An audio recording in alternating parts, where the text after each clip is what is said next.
Yo, what is up guys? Hope you're all having a fantastic day. So this is going to be a quick little update video. Anyways, 343 dropped a new Spartan chatter, which is where some of the 343 developers get together on a Discord call. I believe it's called like Discord stage or something, where you could tune in to hear what they're talking about. And usually for these, they talk about like the most recent update and give some insight about it, and sometimes even things that they're going to bring later on. And we're going to go ahead and talk about all the highlights here, so let's get right into it. So the first highlight is that Legendary Firefight is coming to matchmaking. Now there's no release date for this, and I don't know if it's coming anytime soon, because they did make it seem like they still need some time to work on it. It is available in custom, so you actually could play it there if you wanted to, just to get like a glimpse on how it's going to work. But yeah, so Legendary Firefight will be coming to matchmaking. Now what makes this one different from the other Firefight modes is that with this one you start with an AR and sidekick. The equipment is no longer unlimited, which is definitely gonna be terrifying. And they also mentioned that it really does require team play. Of course, you could still matchmake with randoms in matchmaking, but they really highly recommend. You're definitely gonna need a fire team for this mode.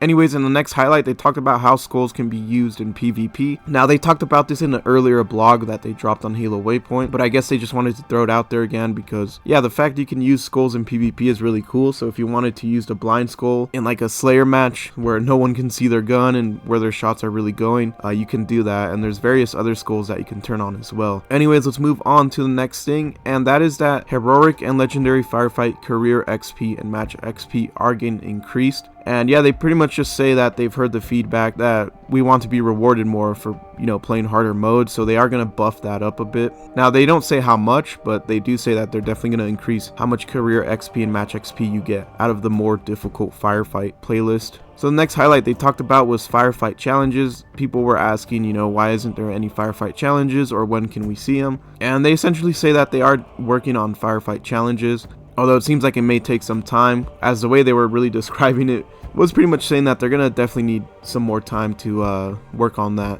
And this also ties into the next highlight that I got here, which is Firefight stats are coming in the future as well. Currently right now there is no Firefight stats. You can't see how many grunts or elites you killed. You can't really see much. So yeah, they also do talk about that, and they say that they will have that in the future, and that they'll even have individual species kill stats, so that means you'll be able to see how many grunts, jackals you killed, etc. But yeah, these two kind of tie in together, Firefight Challenges and Firefight stats.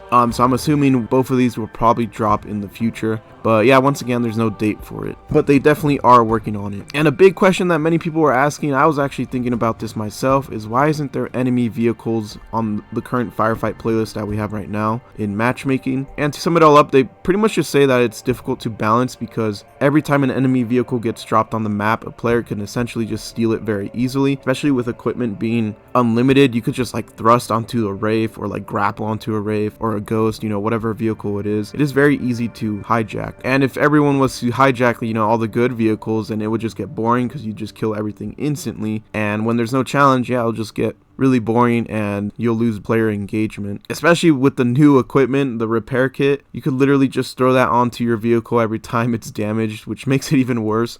So at that point you'll probably have like 5 or 4 Wraiths on the map at a certain point, and yeah, it'll just be really boring. They also removed it because they want it to be part of like you managing resources. Since vehicles don't respawn, they want you to like actually manage like when you want to use the vehicles, when do you want to use a repair kit on them, if you want to use a repair kit on them. So yeah, that is the reason why vehicles currently are not dropping in Firefight. So another thing they talked about is scalable blockers, which if you don't know what that is, it's basically just a way to block players and vehicles from getting outside the map or getting into areas you don't want them to be. Currently right now they're not scalable, so you would have to spam a ton of them, which would take up a lot of your budget. So this is a huge optimization now that we're going to get this in the future, which allows forgers to have a bigger budget for other objects, which means they could add a lot more to their maps, make it look even better. It's something very huge. So moving on to the next highlight here, they talk about the new networking system, and one of the questions that people were asking a lot was why squad battles for testing, and why didn't they add like new maps or stuff like that. And the reason they wanted to test squad battles with the new network first is because it has a lot of vehicles, lots of power weapons and physics interaction, and a lot of that happens more constant in this playlist, as vehicles literally spawn at the start and they respawn more frequently. Same with like power weapons and everything. Now you may be asking, well, why wasn't there any new maps as well? And they do answer this, and they say that they want to compare apples to apples. They don't want to add any new maps because then new variables may appear, you know, some new issue may arise that